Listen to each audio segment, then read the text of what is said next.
Ladies and gentlemen, welcome to another episode of the Citizen Representatives podcast. My name is Tyler. I'm here with my friend Adam. Adam, how are you doing today? Doing well, Tyler. Good to see you.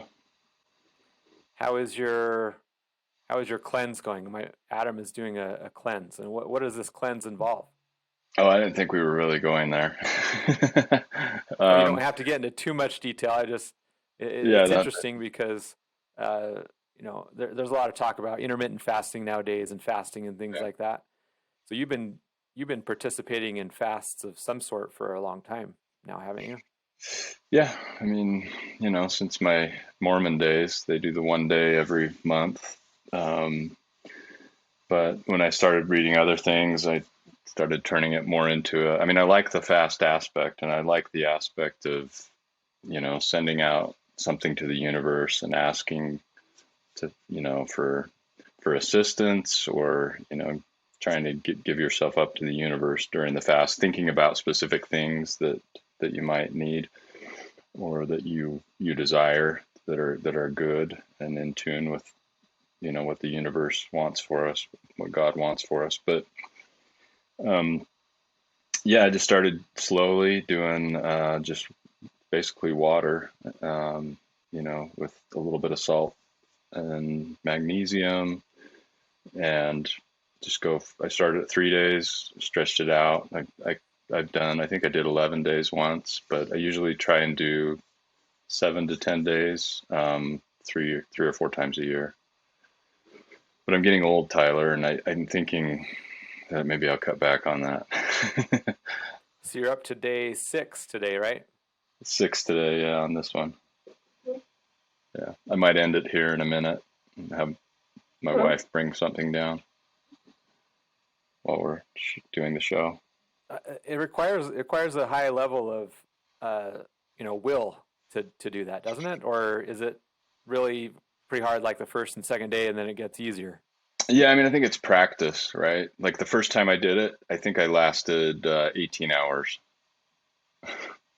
It was kind of, 18 yeah, hours. it's kind of like fasting as a kid. You're like, okay, yeah, I can do this Sunday fast with my parents, and you cop out. So I just worked slowly. Did a couple days, did 3 days, and over a period of 15 years, eventually worked myself up. I mean, when you get a milestone, you hit 7 days, and then you finally hit 10 days. I mean, it's significant. And then you just know, well, I can do whatever I feel like doing. And now I just kind of listen to my body, just go, okay, I'm going to go. I don't really have a specific time frame. Because some days are better than others. Sometimes, your body's adjusting constantly and protesting, not getting nourished. So just listen to my body. And if I just say, okay, that's good, I'm done, and I'll go have some. Do you work out during these things? I don't want to go on and on about your fast, but do you work out? Do you take it easy? Yeah, no, What I do you do? I highly recommend doing a good sweat. You don't have to kill yourself. I'm not like if you're a real exerciser, you don't have to run 10 miles or anything. But sweating is really good the first 2 or 3 days, as much as is reasonable. You'll kind of know what your body's telling you. First day, it's usually pretty easy because you're still full from the previous night. But it's good to get the sweat. That helps get the toxins out. And I notice that it a little quicker, and then you don't have like headaches and muscle fatigue as much. So a good sweat, and then after that, just moderate. If you want to do some yoga or some sit-ups, a few push-ups here and there, just whatever your body will allow you to do. Go on a walk. I did some weights this morning, and I say weights. We have a Bowflex, so I don't know if that technically counts as weights with the bands, the resistance bands, or whatever the flexible poles. I don't know what they're called, but I said I deserve to have 4 donuts and a big glass of chocolate milk. So Four. that's how I roll. Four. Now I as soon as I okay, listen. That's awesome. There's this guy at work, and he about every couple months he brings a dozen donuts. And I told the lady, she said, "Oh, there's donuts in the back. They're from so and so." I said, "Oh, those are my kryptonite."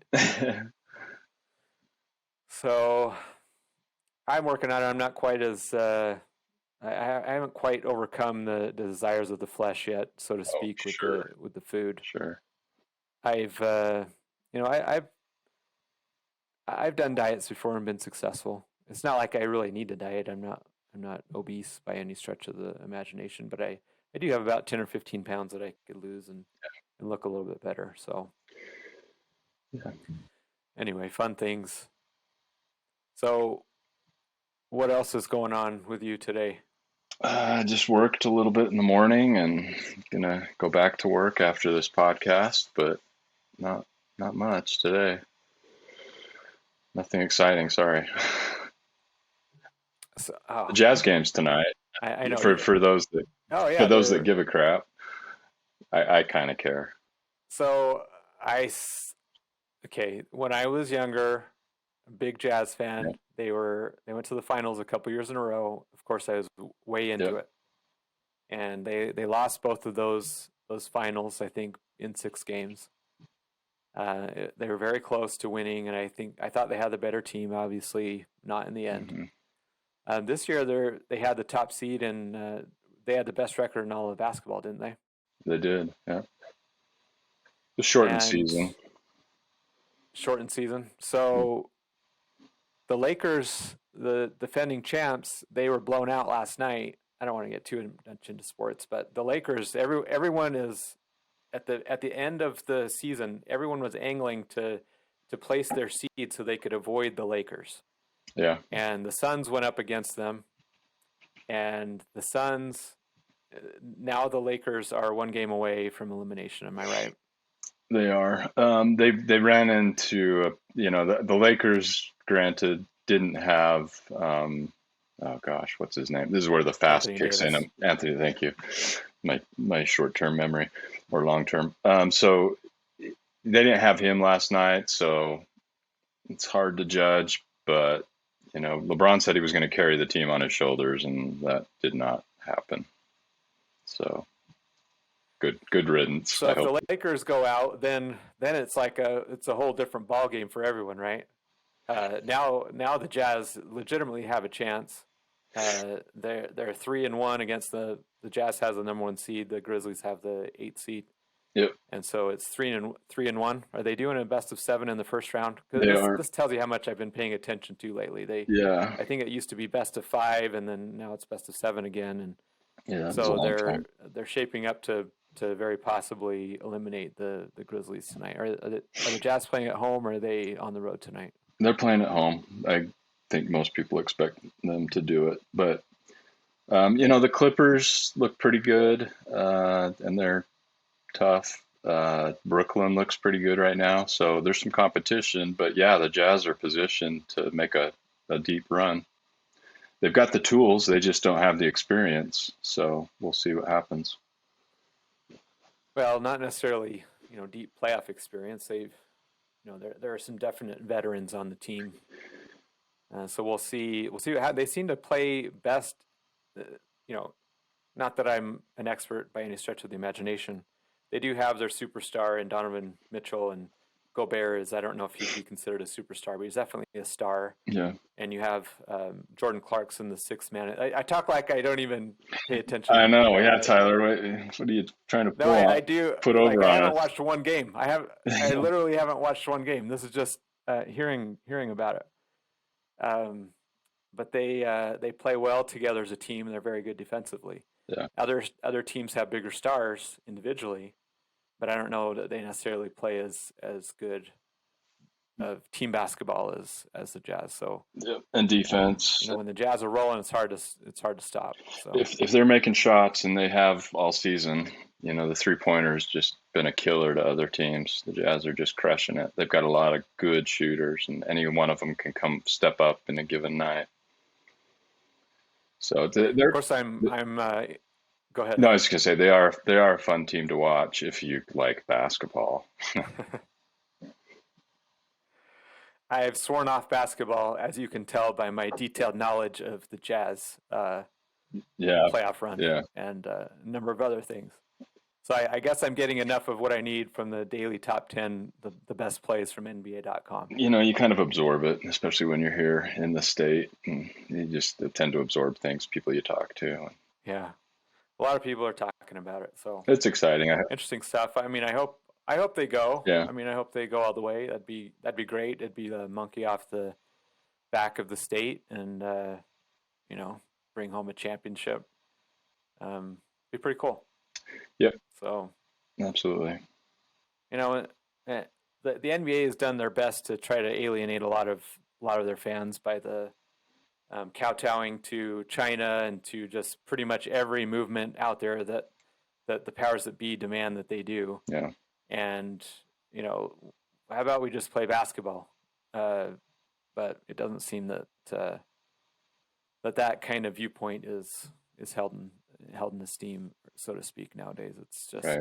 do whatever you're told, just so that you don't get bad tweets or something. Well, I think they look at the past, some athletes and, teams and corporations, they look at the past and they look at a Jackie Robinson or a Hank Aaron. They look at these individuals who truly, made breakthroughs in society and made, I'm reminded of the guys in the Olympics, I think it was 1968. They finished first and second, and they put their fists in the air. So they look back on these events and they think, well, we've got to be like that. And I'm like, well, you're probably not picking the right things. I mean, that time has passed. We're pretty well beyond a lot of that. And so then there's an attempt to try and recreate that by alienating people. And so it's like they almost want that tension. They enjoy having an enemy. They want to just label everybody a racist so that then they can. And I'm just saying, there are politics out there that and the media that engenders this kind of attitude in society and pushes this narrative, and then it gets taken up by high profile athletes, and I'm sure they've experienced some tough things. A lot of them, they've certainly gone through where they felt discriminated against, and so I get that part of it for sure. But to conflate it with what happened in our past, I think is a mistake. Well, the media is intent on creating new heroes, and the heroes of the past, like you're saying, they actually did break a lot of racial barriers. Mm-hmm. Nowadays, it's transgender weightlifters competing in women's sports in the Olympics. That what happens when the first transgender female, I really get mixed up with all these terms, so I apologize. I think a transgender female means a biological male who's transitioned to be a female. I think that's, am I right? Well, Do you know all the ins and outs of this? I think it's, I think it's, I'm like, I don't. Maybe they haven't even transitioned. yeah, I think there's all grades of transitioning, right? I mean, you can take hormones, but not everybody does the genitalia thing, but a lot of them do the hormones. And I guess if you're transitioning from a woman to a man, I mean, that's even harder, right? But yeah, I think it's all grades, and I don't know what the acceptable labels are for each distinct phase of that transition. Well, it's going to be really interesting to see, because the Olympics, when I say like the Olympic Committee, they're intent on having this be okay. And we're going to get to this. The Florida bill. Florida has passed a bill, and it's been signed into law by Governor DeSantis. We're going to talk about that a little bit later. But it'll be really interesting to see when the first biological male wins a women's race or wins a women's event, and to see how that is received by the regular people and then by the media. The difference between the two. It'll be interesting to see how that. Well, goes. and if we have, we're always talking about, that women haven't had enough voice, and I want to hear women now. I want to hear them speak, and they are, and I'm not, but I want to hear the the female sportscasters and commentators and the people in the business speak out on this and say that, the people that have participated in Olympics in the past. Now, some of them will probably support it and be fine with it, but I think overall they've got to say, this just isn't fair. This is not okay. There was a recent article, I think it was a lady runner from Connecticut or it was some state back east, and she said, I'm the fastest in her age group. I'm the fastest female in the whole state, but in all these races that I've competed in, I've never placed first place. Yeah. During this period of time, because there are transgender people biological males, have been racing against her and have been winning. And so it's just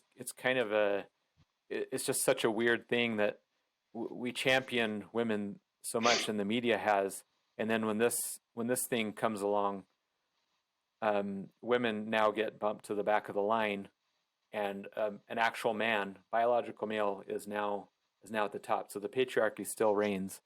It's just in a different form, and it's a very interesting thing. Yeah. I had something to say and I forgot it. So it's all good. You need a bump of that caffeine or something. The sparkling water. So we're here. This is Citizen Representatives, the podcast. And with Citizen Representatives, it reduces corruption in politics by uniting as legal citizens to elect lawmakers with the iron-clad agreement that they'll vote on bills according to a majority vote by citizens in their district or state. So we're here. This is our 16th. I think it's 16th. I'm starting to not be able to count that high. Episode of the podcast. We're making inroads. We're still plugging along. It's a slow pace, but that's sometimes that's just how things go. Have you tired of talking with me every week, Adam, yet? I never get tired of talking with you. I just hope that we're appealing to the masses. That's who I want to talk to, right?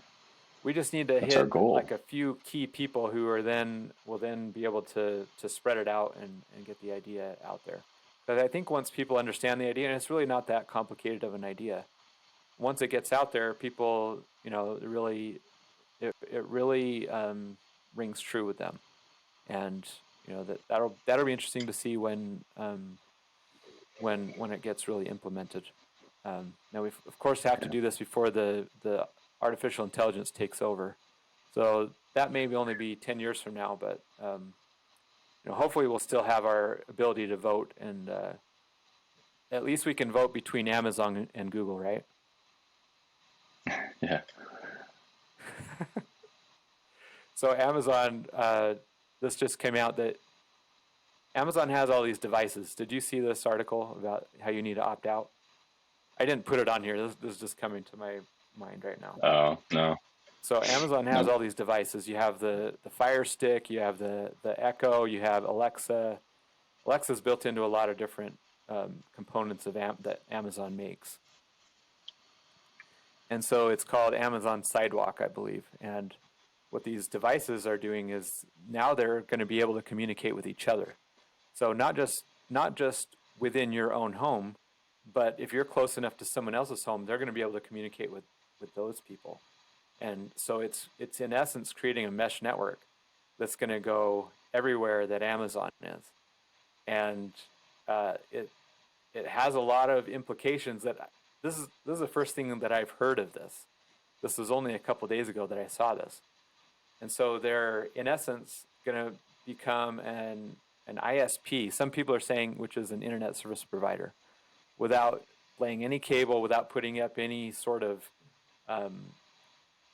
infrastructure in the state. They're just selling you devices that will communicate with each other within your home, and then reach out and then communicate with your neighbors.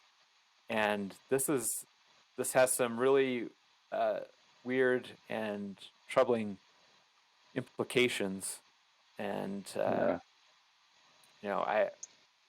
does it communicate? I mean, what is it? What are they talking about? I mean, can somebody on an Echo in another house hear what I'm saying?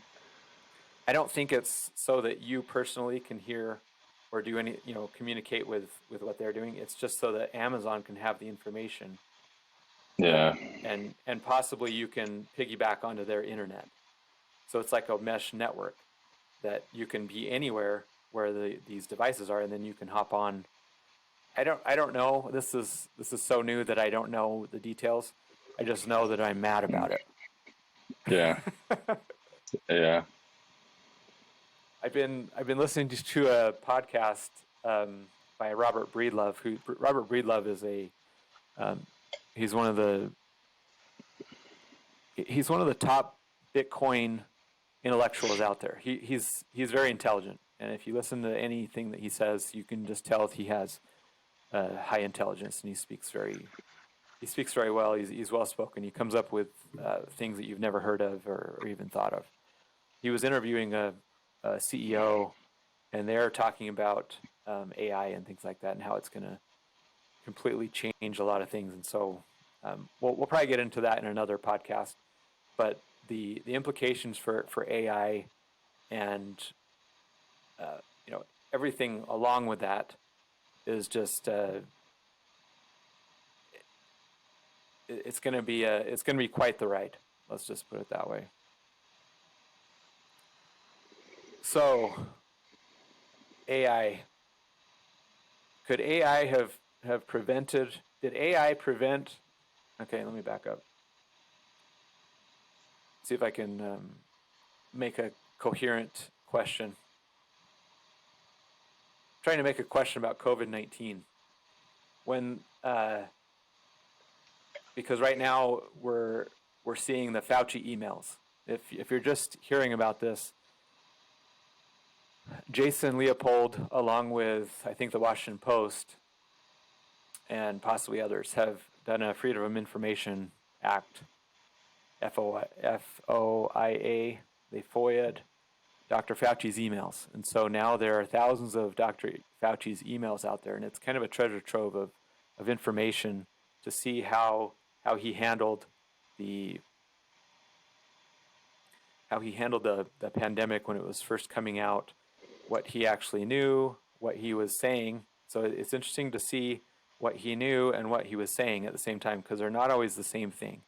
And that's not always, there's not always something wrong with that. Sometimes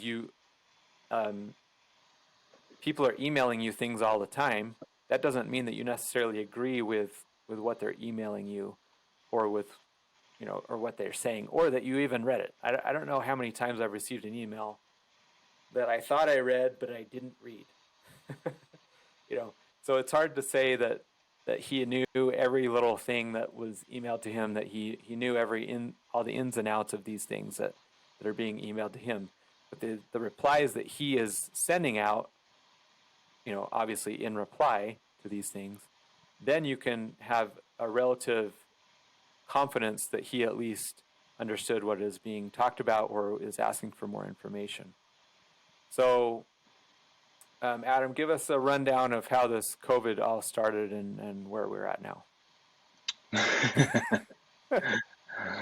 Gosh. It started with, well, apparently it started in a lab in Wuhan, right? And I think most people that kind of knew that lab existed there and put two and two together kind of always knew this, even though it was labeled a conspiracy. They blamed the poor wet market. Wet markets always get blamed. But now, everybody's okay. Yeah, maybe it was the lab. Probably was the lab. So, and yeah, here we are. I don't know what you want me to say about it, but I think everybody I think everybody in the world knows what happened after that. The world went crazy for COVID in one way or another. Well, I actually wanted you to go on for about 15 or 20 more minutes. Okay, I can do that. No, I'm kidding. So we only partially. So we do know the information's coming out that, and more circumstantial evidence. So this is actually published in May of 2020. This article that I'm going to share. This is from NBC News. Report says cell phone data suggests October shutdown, and this is October 2019, shutdown at Wuhan lab, but experts are skeptical. So they're saying that there were reports that there was no cell phone activity around this lab for a period of time in late 2019. So this is, of course, circumstantial evidence. It's not direct evidence that the virus came from this lab, but it does suggest that very possibly there was a leak of some sort, and that people were scared and they evacuated. And so it was kind of an area that nobody wanted to be around because there was this possibly a virus that came out from it. And of course, we've talked about this before, but there was the quote unquote gain of function testing that the NIH indirectly funded through grants. They indirectly funded the Wuhan lab. So they funded this particular company or group, which they in turn funded the lab, is my understanding. Is that your recollection too? Correct, yeah. Adam? And so now there are emails that reference this gain of function, and people are they're pretty, I don't know if upset is the word, but they're kind of bewildered, and they're asking questions. Now I have a link to all of the emails that'll be in the show notes. They're not indexed. They're not searchable as far as I can tell yet, because sometimes you can do an OCR, which is a optical recognition of PDFs, and then you can do searches for text and things like that. It's not to that point yet, but several people and journalists have been writing about this. So this is from a Casey Sherman, a Twitter handle @Shermham. It says, Fauci tells this man, Hugh Auchincloss, it is essential we speak this AM while attaching. Now, this is some of these things are hard to understand. Attaching a paper. However, Auchincloss appears somewhat shocked at the idea that the NIH was directly involved in this gain of function work abroad. So there are these frantic emails from Anthony Fauci saying we urgently need to speak, and this was right after he received a PDF that was entitled Nature Medicine SARS Gain of Function. So this is immediately after that. This was in February of 2020. So he's frantically talking about how we really need to talk about this. Now, of course, we don't know everything about what they talked about after the fact, but it is interesting of how this is all coming out. In another, let me see if I can find this.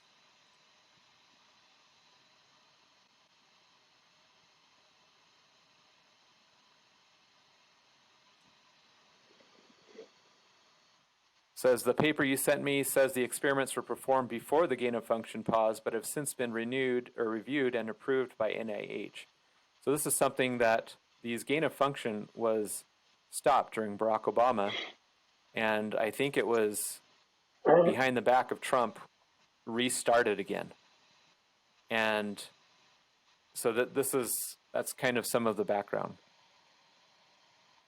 Says, not sure what that means since Emily, we don't know who Emily is sure that no coronavirus work has gone through P3 framework. So with that, she will try to determine if we have any distant ties to this work abroad. So this Hugh Auchincloss was kind of, like I say, bewildered. He was saying, I thought that we weren't doing this, but yet there's papers coming out showing that they very possibly did, and approved by the NIH. So of course, Fauci denied the gain of function for a while, and then later he said it would have been negligent for us to not do the gain of function. Have you heard this one too, Adam? I didn't hear that, no. So he said it would have been negligent of them to not perform these gain of function tests. Oh. And gain of function, it's taking a natural virus and seeing if you can make it more virulent or make it do different things that it Transfer wouldn't from normally do transfer from an otherwise. animal to a human, for instance.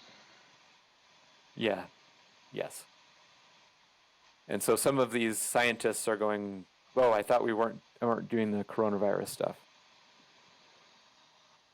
So here's another tweet. This one's from Tyler Carden, and he's just quoting the emails. So this email is from February 1st, 2020. Said, "I should mention that after discussions earlier today," this is an email to, so somebody emailed, Christian Anderson emailed Dr. Fauci, and they said this quote in there, among other things. "I should mention that after discussions earlier today, Eddie, Bob, Mike, and myself all find the genome to be inconsistent with expectations from evolutionary theory." And then Dr. Fauci writes back on February 1st, "Thanks, Christian. Talk soon on the call." So they knew back then that it was very unlikely that that it sprung up from natural evolution, and that it was very, very likely that it was engineered. So we've actually kind of known this for a long time, and like you said, anyone who talked about this was deplatformed. If they were a well-known person and they were talking about this on Facebook or Twitter or YouTube or whatever, that because it was against the ideas at the time, it was not. People were deplatformed. So we also understand that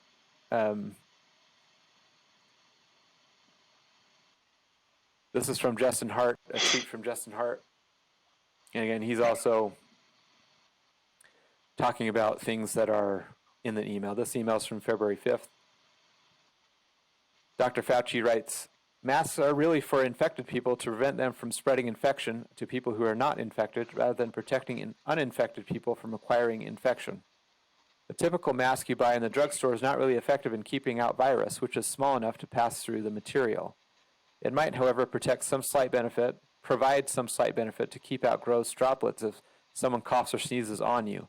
I do not recommend that you wear a mask, particularly since you're going to a very low-risk location. Your instincts are correct. Money is best spent on medical countermeasures such as diagnostics and vaccines." It seems like, because we know that they had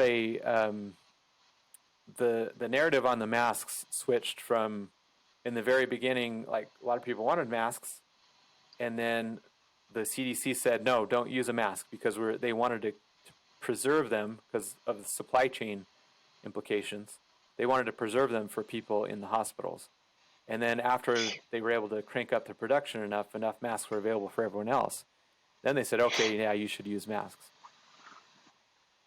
Should he, has the science on masks changed In the last year? so much in the last year that he shouldn't have just said what he thought in the very beginning? Because it's not like this virus is so much different it's not transmitted so differently than the other types of coronaviruses, which there are many, that it would have warranted a different response. What am I This seeing? was what Fauci said in that email in February of 2020 was exactly what the guidance was from the CDC and the WHO before that. They'd done these studies, they'd looked at it, and they said, a mask that's, just a typical mask is not effective at keeping this thing out. An N95 superior rated, whatever they use in hospitals, in a very tightly monitored and hygienic environment, does help. But, most of us are just wearing the old cloth masks or the store-bought ones. And so, I think what happened is, I don't know, there probably was an issue that they were worried about, medical supply and having that. But I think more than that, they just saw it as, okay, this won't really help people, but it'll give them some sense of security. So we're going to give them a blankie little kid walking, Linus walking around with his blankie. We're going to give everybody a blankie. And so, and then you had what happened. Some people just embraced that and they love their blankie, and others were just like, I don't want the blankie. Let me live my life. I'm not afraid of this thing. So, but I think that was their motivation. It's just to give people a false sense of security. Then we have there were so many different narratives that were put out at the beginning that were then reversed and then reversed later, masked being one of them. There was this idea that people could spread the virus asymptomatically, meaning you don't have a fever, you don't have a cough, you know, whatever. I can't even remember the symptoms. You lose your taste. So this is an email from Dr. Fauci replying to Kai Kupferschmidt, February 4th, 2020. Kai, error in my statement to you. I meant to say that most transmissions occur from someone who is symptomatic, not asymptomatic. I'm really tired, not much sleep these days. So this was one of the big reasons behind the lockdowns for everybody, not just the people who were symptomatic, not just the people who were older, overweight, who had several comorbidities. So this was the justification, the asymptomatic spread, and this is still held as kind of an article of faith to many people that yes, you can spread this via an asymptomatic person, and now they knew that back then also. So it's just so frustrating because so many of the things that we believed to be true in the beginning, that everyone said no, they're not. Now it's coming out that yeah, it really was true. They told us that for what reason, Adam? Why were they doing this? Not just the comfort so people feel good, but what's another reason that people were doing this? Well, I mean, I think it very quickly became a political motivator, right? Is that where you're going with this? Yeah. Here the election was impending in November. You've got the 8-month run up. They don't quite have a Democratic candidate yet, and this put the pressure. This put something firmly on the president of the United States at the time that he had to deal with, and it was another opportunity to nitpick every little thing. And they knew what was going to happen with the virus. The virus was going to do its cycles, up in the spring, down in the summer, and then surging in the fall and the winter. They knew that. They knew this thing was just cyclical. There was nothing really. I mean, you could quarantine people that are symptomatic for sure. You can try and care for the elderly and those with, who are a little more vulnerable, but you can't stop it from doing what it's going to do. And so it became purely a political thing, and they used it to their best ability. The media did to paint, the president and his administration and his handling of things in the worst light they could. It was, and it's a distraction. It's a distraction of things he wants. Plus, they shut down the economy. I mean, that was the biggest part of it, right? They shut down this robust economy that was just booming. And now, and now you got multiple things going into an election, and it was too much. It was overwhelming. It was well played politically, and it's just sad that we have that in this country.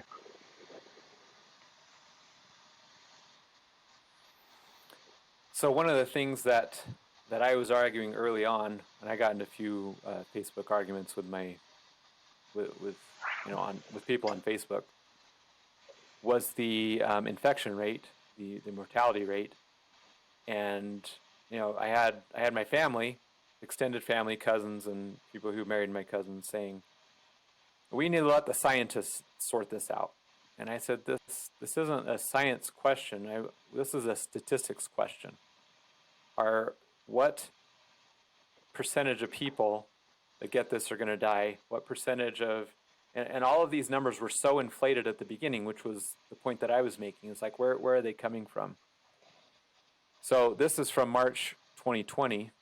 Dr. Fauci said, for COVID-19, the mortality rate is approximately 2%. For seasonal influenza, it is approximately 0.1%. So at the very beginning, relatively speaking, this was March 2020. He's saying that the infection or the mortality rate is 2%, which is significantly larger than it ended up being. And so this kind of 2% mortality rate that they were pushing out there, that they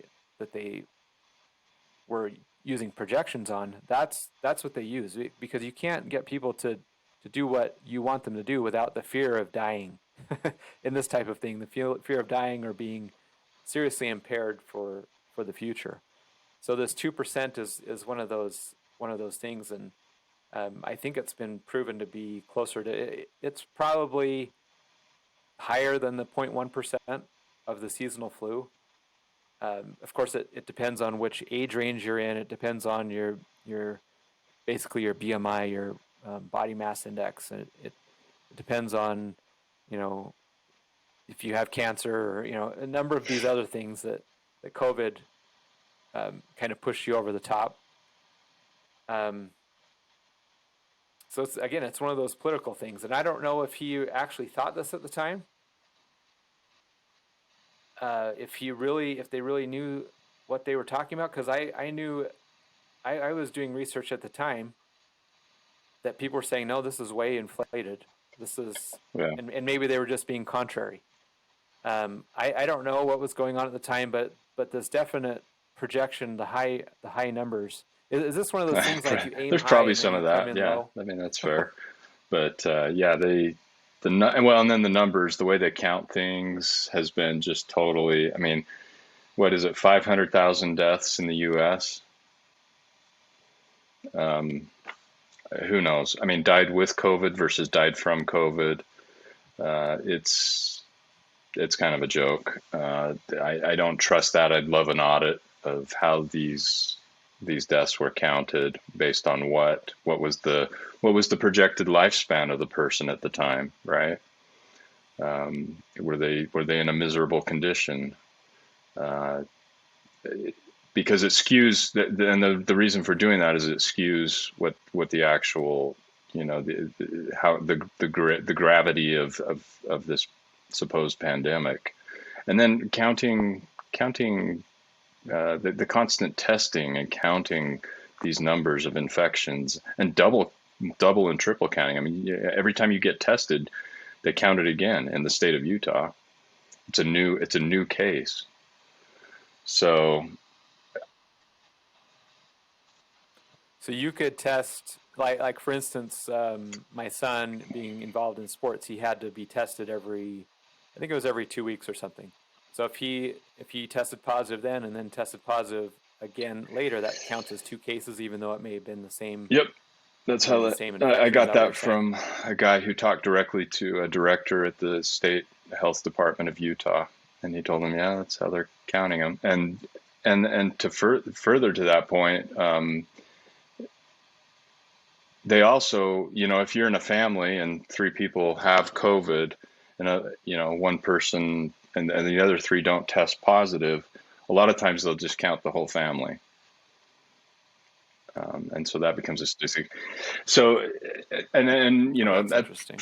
Particularly if they're symptomatic, but I think for convenience, I mean, there's no rhyme or reason. I've heard all kinds of stories that are just crazy about how they're counting. But the point is that, I mean, the only number we should have cared about all along is the death rate.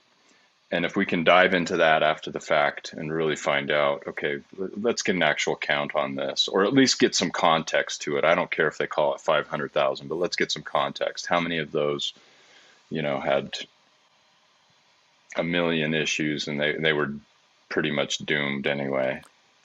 People with cancer, I've heard those. I mean, I know people with cancer that died of it. Well, right?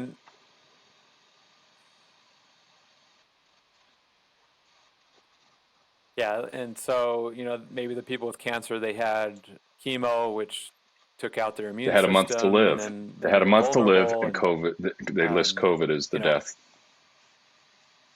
the reason for death. yeah, you can make statistics. You can make statistics say pretty much anything. They're starting to come. I think I mentioned this last week or possibly the week before, but if not, here I go again. They're making it so, as you were talking about, the PCR, the cycle rates on these PCR tests to determine if you had it, they replicated them so much that you could have an inactive part of the virus that had you weren't symptomatic, you weren't contagious. It's not even the inventor of the test said this is not to be a diagnostic to say if someone is sick or potentially able to spread the disease. It just shows a very if they had a part of the virus at one time. It doesn't say if the person is sick or not. So they increased the PCR rates to increase the number of cases, and then as soon as Trump's out and now now the vaccine is out, now they relaxed those the rates, and they're saying now they're acknowledging that the PCR test can give a lot of false positives, and so now there's pressure on the other side. In the beginning, there's the pressure to Right. increase the number of cases. Now, with the number of people being vaccinated, the pressure is on the other side to make it look like that vaccine is Exactly. working a lot Yeah. better than it may be otherwise. So there's a lot of different things going on here. This is all just coming out now, and this is Jack Posobiec writing today at 8:20 a.m. White House staff are actively discussing an exit strategy for Dr. Anthony Fauci following the release of his emails yesterday, per White House official. So that's a source of his inside the White House saying they're now gaming the retirement of Dr. Fauci. And of course, people are joking, oh, they're going to come out and say this. Of course, Is he he is, that I think, old? like I 80 years mean, old. Isn't he in he his must 80s? be. He must be drinking some elixir. I think he is. Um, He actually looks really good. Like yeah. a lot of times you have doctors and they're just they don't keep good care of themselves. They're slobs, and this isn't always the case. They're overweight and they complain about they got they're on their cholesterol meds, they're on the diabetes meds, and maybe I only associate with these types of doctors, and they don't keep good care of themselves. And you're like, why would I, unless I had a broken bone or something, why would I go to you for health advice? Well, Dr. Fauci, on the other hand, like, he looks like he's in amazing shape and takes really good care of himself. Yeah. So that's just an interesting aside. But he can go have his retirement. He's, from what I've heard and read several times, he's the highest paid federal employee in all of the federal government, including higher than the President of the United States. In my understanding, the President of the United States Yep. makes $400,000 a year, and Dr. Fauci makes just over that. And with retirement, the federal government, they have a retirement that I don't know exactly how it's structured, but if it's similar to the one that I'm participating in, you have X number of years, and then you get a percentage of that once you retire. So he's most likely going to be retiring with a several $100,000, Not probably to two to mention his three hundred thousand investments, dollar right? per year Let's get to the retirement. bottom of those.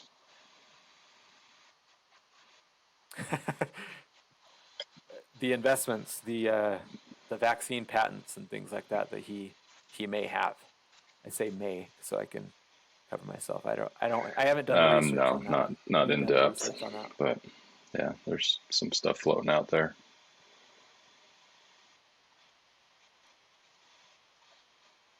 Anyway, so a lot of things going on, really fun, exciting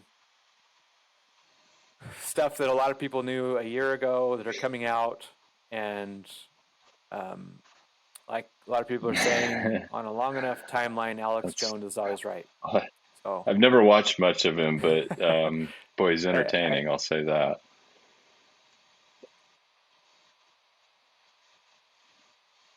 Yeah, he's come out with all these things before, and now he's being proven right. I haven't tuned in, so I don't.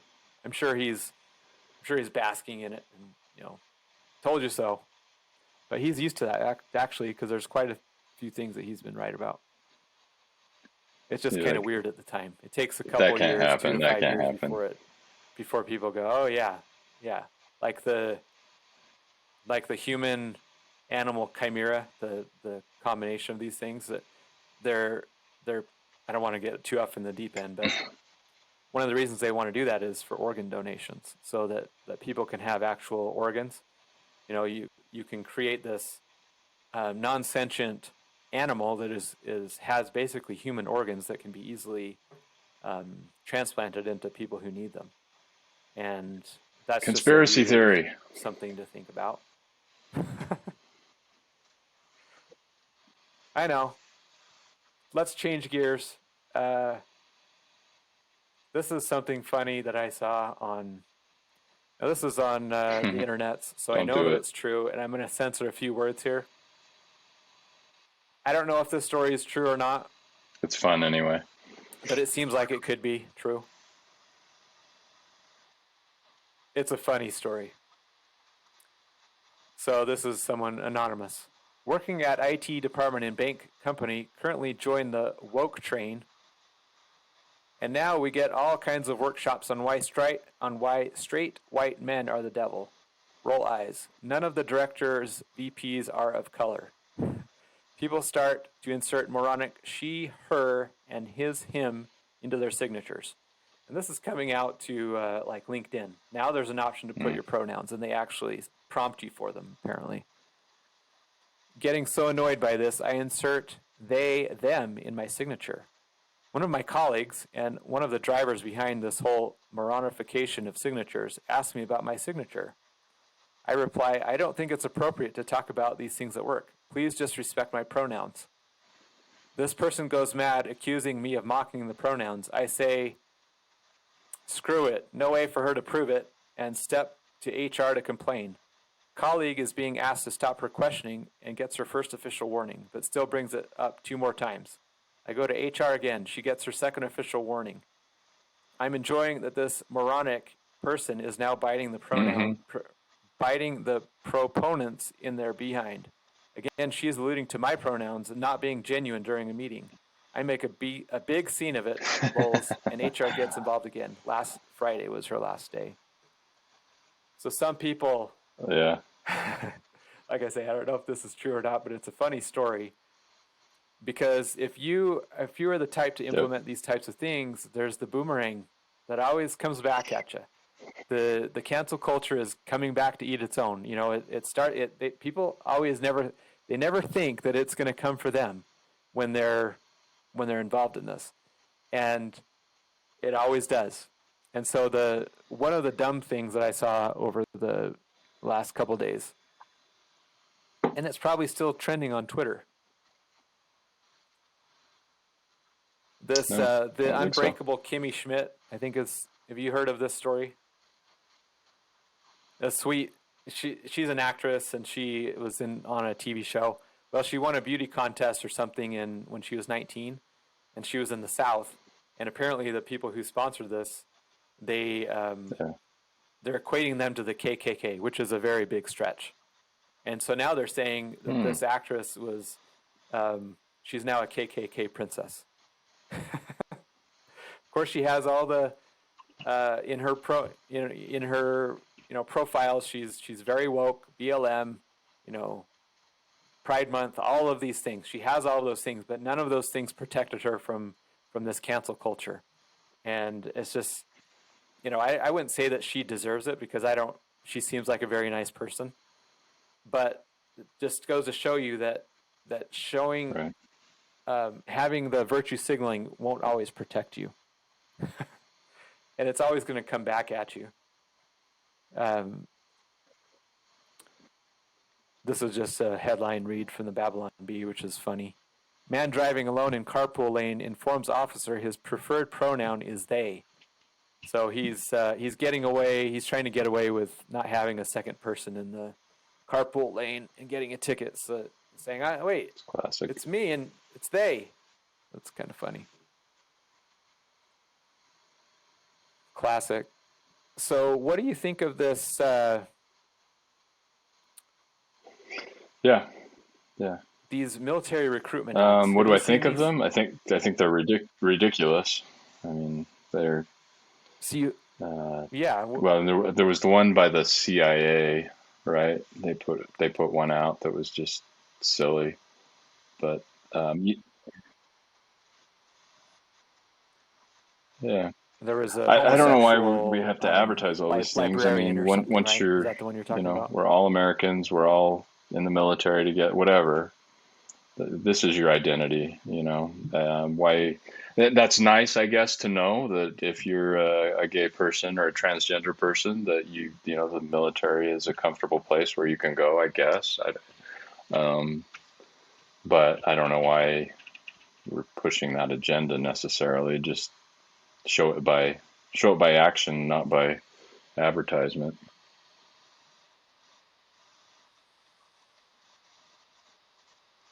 So Yeah, for as long as I can remember, the proud, the Marines, you have yeah. those type of commercials. You have the guys in uniform We're just ready, like perfectly dressed and just, you know, right? We're ready that to just defend our that must country at not be any moment. appealing to We're a lot of people right we're now. disciplined. We're focused. We're tough.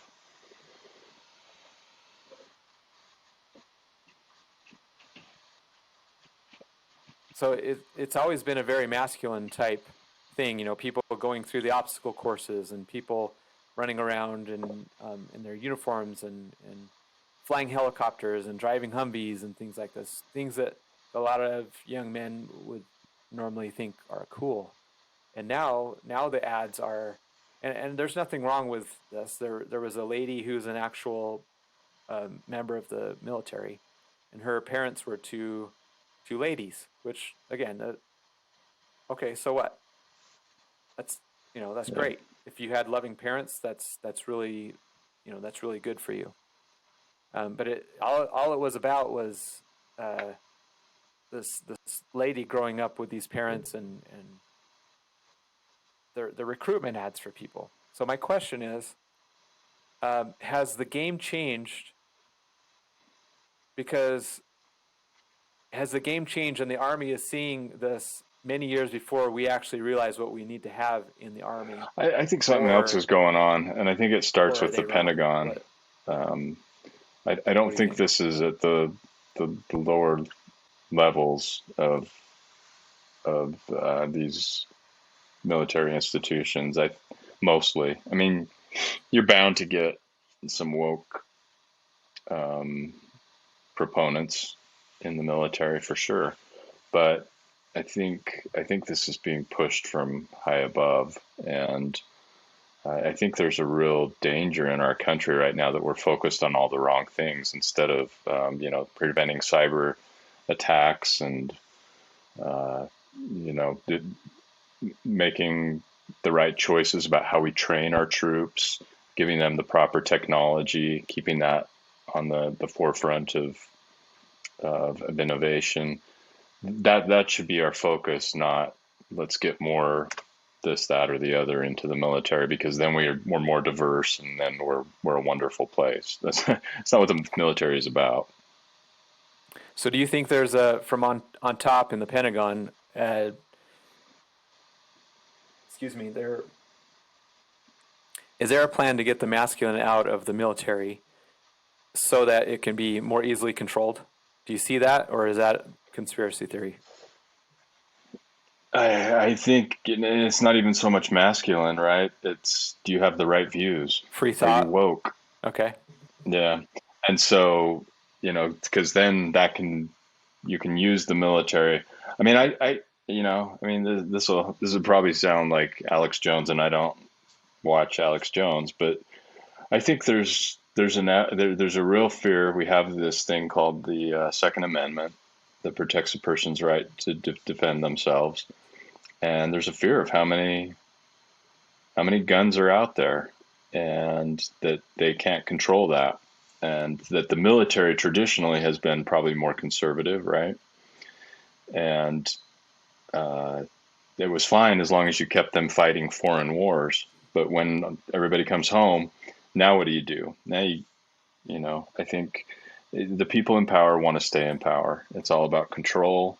It's all about manipulation. I mean, who knows all of the crazy things that are going on there? People theorize about this stuff. Some of it probably somewhat accurate. Some of it's probably crazy, but I think it definitely is in a lot of these people's nature to just push for control and for constant power and for more and more control over people. And I think it's gotten to the point where it is sinister now, and there is an effort to make the military, because they have the weapons, right? They've got the superior weapons. How do you defend, a 22 against a rocket launcher? And so it's a scary time, and a lot of people don't even comprehend that argument. But I think, we are the government. We have to hold the government accountable for what they're doing, and it's a little bit of a scary time that way. So it is pretty interesting to think about. So I do agree with you that there are people who they just want to make it woke. For whatever reason, they want people who are more easily controlled in there so that they can tell them what to do. There's a real movement there. I also do think that the future lies in the hands of people who can code, literally. If you're able to write these things, because so much of what we do nowadays is becoming technologified, if that's a word. It's becoming technology. There's this sentiment that if your company in the future is not technology based, then you're going to be left in the dust. And so people who can control this, because there's so much more drone warfare nowadays. Why, if you needed to start a war, why would you send people in when you could just drop bombs from a drone or do precision strikes on people? And maybe Right. that's kind of what my point was, and I still think it's valid to the point, because like I said, I do agree with you that the wokeness is kind of come into the military, and not just the military. It's so many different institutions. One of our first podcasts is I don't remember the exact term but is wokeness destroying our institutions, something like that. And this is just another one of those things. But on the other hand, I do think that war is the nature of war is changing, and so we typically will see a lot of physical war. And maybe you can comment on this. You'll see physical war, and now a lot of the war that is happening nowadays is on a different level. It's on the emotional level. Can you comment on that and the transition from one to the other? Well, you hope it goes to purely emotion, but what they can do is wage war in other ways too that are on the physical level, like we've seen with COVID. I mean, you can weaponize that, right? And so you take a physical virus, and then you inflate it to be something more than it is. You shut down society. You have this reset, right? But now now you've waged war on the emotional level because you've played to people's fears. And it's amazing how many people are susceptible to these emotional arguments from so-called experts and leaders. And that is the really dangerous part. Now you hope it can get to a point where we transcend the emotional and go to a mental level where we actually talk these things out and look at the hard facts of issues and the statistics and the context and everything. But right now, yeah, these wars are being waged. I mean, you have the battle between countries, and this has always happened, where you send messages and mixed messages to foreign leaders and things like that. But I think the mix, the potential to physically harm ourselves, right, based on these emotional arguments is getting really, it's something we need to watch and make sure that we're not succumbing to that fear. So along with the, just so now we're introducing a different kind of method of war. So we had previously hand-to-hand combat, swords and things like that. Then we moved to the arrows, and then we moved to firearms. Maybe I missed a step there. Was there an intermediate step? Oh, I think you skipped fists and sticks before. Okay, so Before that was at the arrow. very beginning. Before swords, They didn't right? have swords. Okay, so rocks, Rocks, yeah. fists, rocks, sticks, probably pokers. Yeah. They probably, made basically daggers out of sticks. Yeah. And then probably arrows before. I don't know, but you get my point. So we're Yeah. moving up. You get to firearms, and then you get to bombs. So you're getting further and further away from the person that you're combating against. Yeah. Then you have bombs. Now you can send in the drones, and you can, the people who Target. control these drones are sometimes a whole world away. Yep. They're in a completely different continent, and they're controlling drones from Las in the middle Vegas. of the country. Las Yes, Vegas. I yes. think I saw a story on that. The guy, the military installation was in Vegas, and they were controlling drones in the Middle East. It's crazy. Yes, exactly. So we're getting further and further away from it. So then you have biological warfare, which I don't know if the Wuhan thing was an accident or if it was done on purpose. But just for the sake of argument, let's just say that it was done on purpose. Well, you infect a few people and it literally spreads like a virus. That there's a reason that they use that terminology, is because you basically can't stop it. Yeah. And then you go from actual physical viruses to computer viruses. Now, what was it, about 2 weeks ago, a pipeline was shut down because of, again, we talked about this. Yeah. I don't know how these pipelines were accessible. I don't know exactly how this attack happened. If it was a phishing attack, or if somebody, I don't know how it happened, but somehow this oil pipeline was shut down in the eastern United States. And now we hear in the last couple of days that a big meat packing plant was taken down. So this was, and it was through a virus of some sort, a computer virus. Am I right? Are you familiar with this story? Yeah.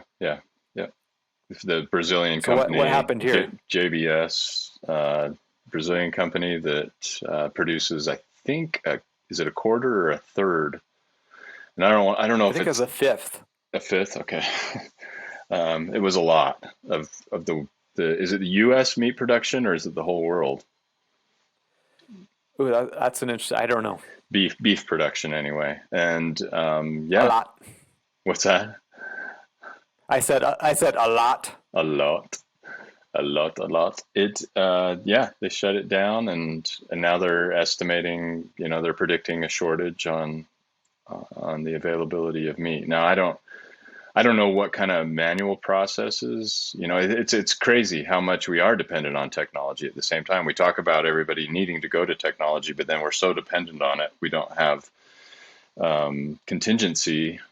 sufficient contingency in the event of these things. I mean, that's our biggest problem, right? Is to create contingencies so that we can keep the technology going. Because if we're so dependent on it for something that you think wouldn't be that dependent on technology, like the meat industry. I mean, agriculture farming, or what's the word I'm looking for?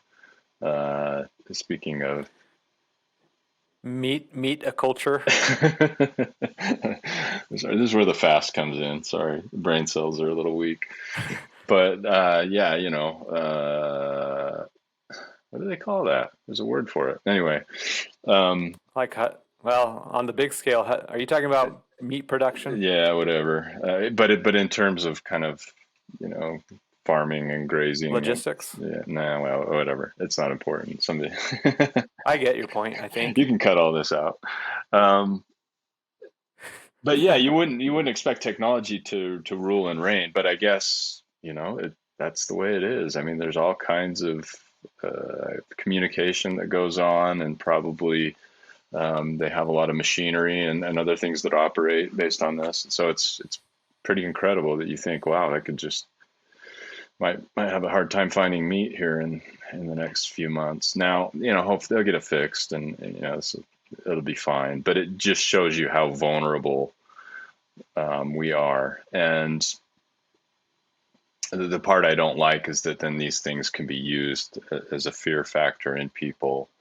Um, oh, we're going to have a meat storage. I got to run to Costco and buy the whole store, kind of like we did with COVID, right? Oh yeah, can't Um, wait for that. and everybody was fine. Now I'm not saying doomsday can't come, but you got to look at everything in its context, and I think they'll recover from this. But it goes to show, look, there are foreign entities and probably some internal entities that are not so benevolent in nature, and they like to do naughty things, and we need to get on the ball and really secure our networks and things, and which ties into exactly what you and I are all about, right? Which is blockchain anyway. Being able to create a more secure network in the future for some of these, and hopefully we'll see some of that. I think step number one, if you're a utility, is to not have any sort of external control possibility, right? I mean, yeah, you can have some monitoring, but there shouldn't be a way for anyone remotely to port in and change anything. And maybe I'm naive, maybe I don't know, maybe that's kind of a, you know, something that is not possible, but um, with all these systems being so interconnected, you see, when when you're in traffic anywhere, you have somebody who stops ahead of you 2 miles, and somebody cuts them off, so they have to slam on their brakes. Well, then the ripple effect happens, and all of a sudden you're slowing down miles and miles behind, and you're like, why did I just stop? There's nobody in front of me. And so that's kind of how it is with this global economy. You have anything that happens in anywhere, like for instance, a big ship plugging up the Suez Canal. Well, now you have the ripple effect for a long time Right. afterward. You have the virus come out, and now all of a sudden Ford doesn't have enough chips for their trucks, and now there's chip shortages because everyone switched over to Zoom, and everyone needed a Chromebook, and everyone needed more computers and stuff at home. So there was a huge shift of these things, and uh, the world is changing so quickly right now that a lot of people getting whiplash, and it's hopefully this is going to come out. We of course want an enlightened age, and I don't know. There are forces on both sides that want to keep us where we're at. They want to have more control, and then there's people on the other side who want to open it up. What's your take? Yeah, there are forces on both sides, good and evil. Star Wars, right? uh, it's I don't know what to say here. Does it always have to come back to Star Wars with you?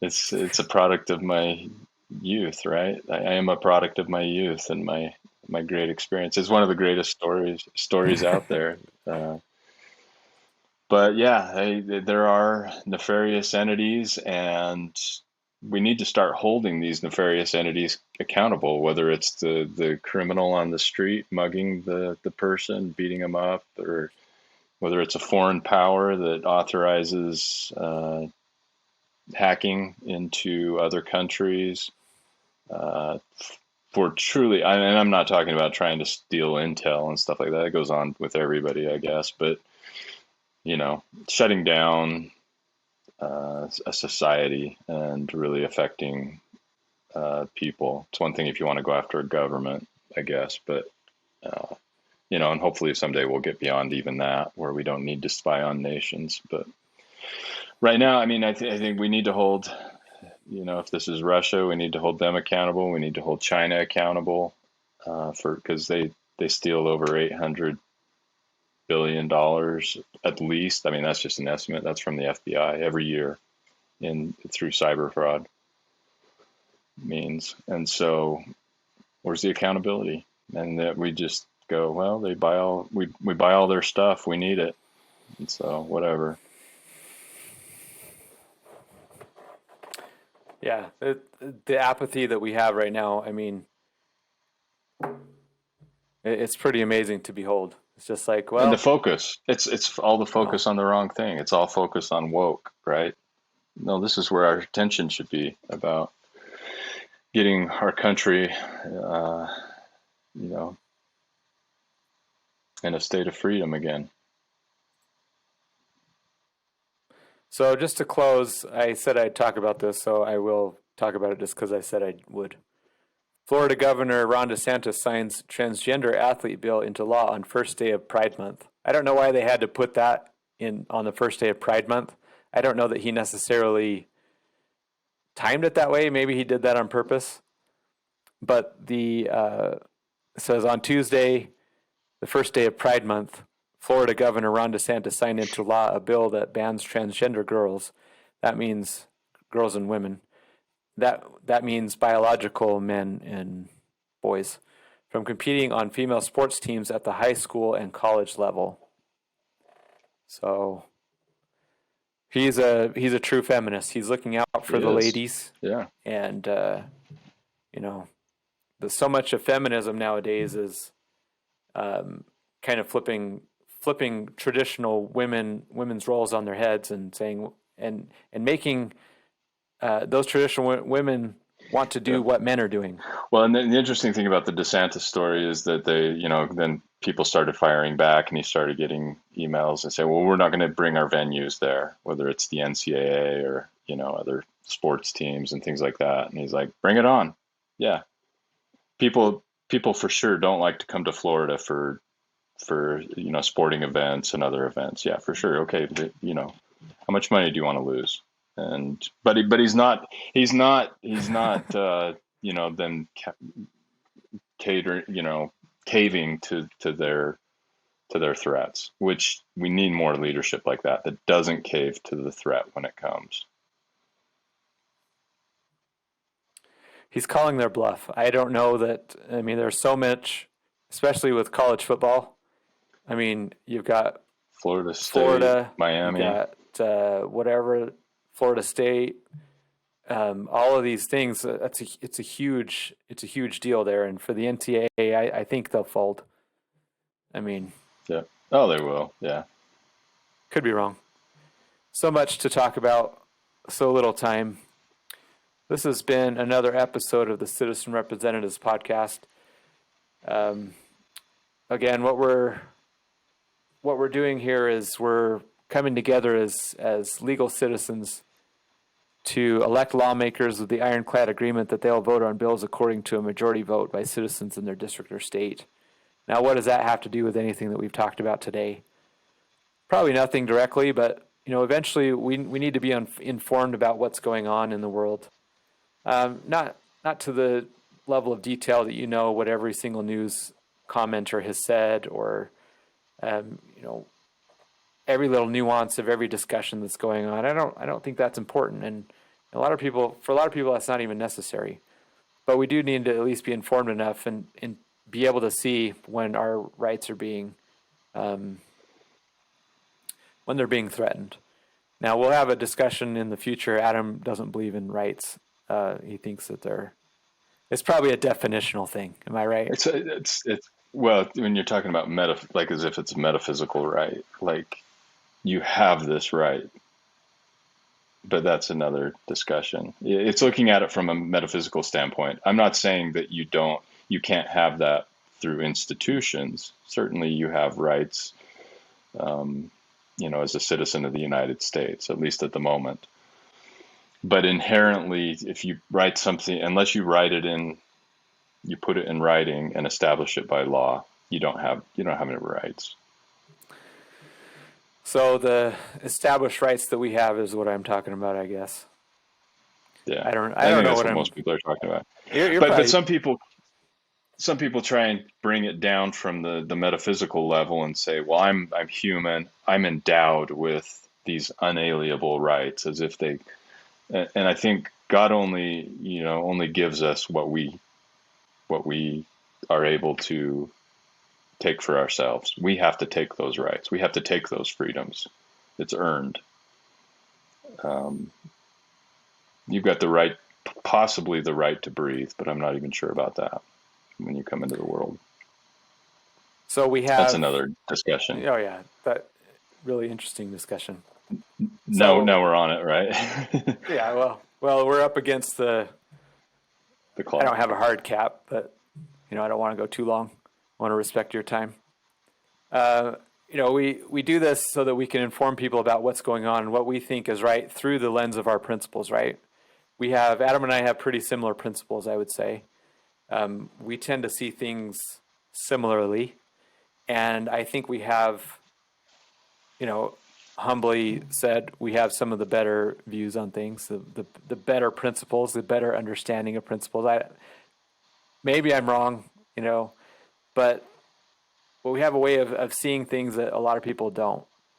Um, and when we look at the news and things through a different lens, then we're able to make better we're better able to understand what's going on and the things that are happening. So that's what the idea of citizen representatives is, to come together to elect people with the understanding that they'll vote as we vote.